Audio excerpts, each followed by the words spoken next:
আমাদের যে সার্বিক অবস্থা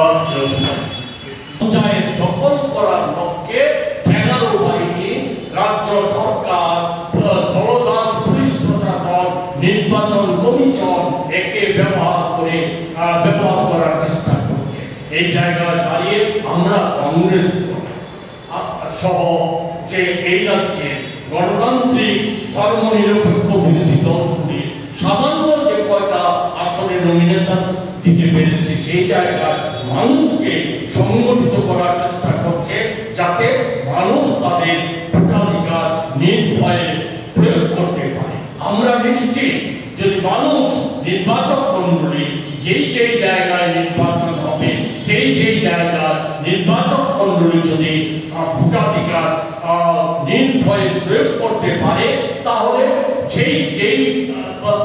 আসনগুলিতে নির্বাচন হবে সেই সমস্ত আসনে বিজেপি দলের পরাজয় নিশ্চিত। এটা সম্পর্কে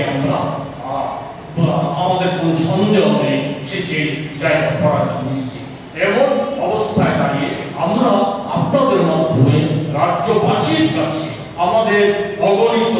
দলীয় কর্মী, সমর্থক, দরদি বন্ধু যারা আছে, এছাড়া গণতান্ত্রিক ধর্মনিরপেক্ষ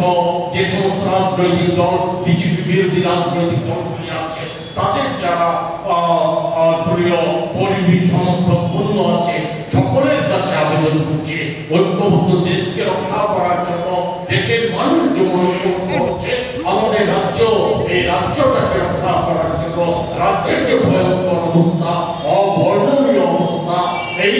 অবস্থার হাত থেকে, দুঃশাসকদের হাত থেকে রাজ্যটাকে রক্ষা করার জন্য, লুটপাটকারীদের হাত থেকে রাজ্যটাকে রক্ষা করার জন্য ঐক্যবদ্ধ প্রতিরোধ সর্বত্র গড়ে তোলার জন্য আহ্বান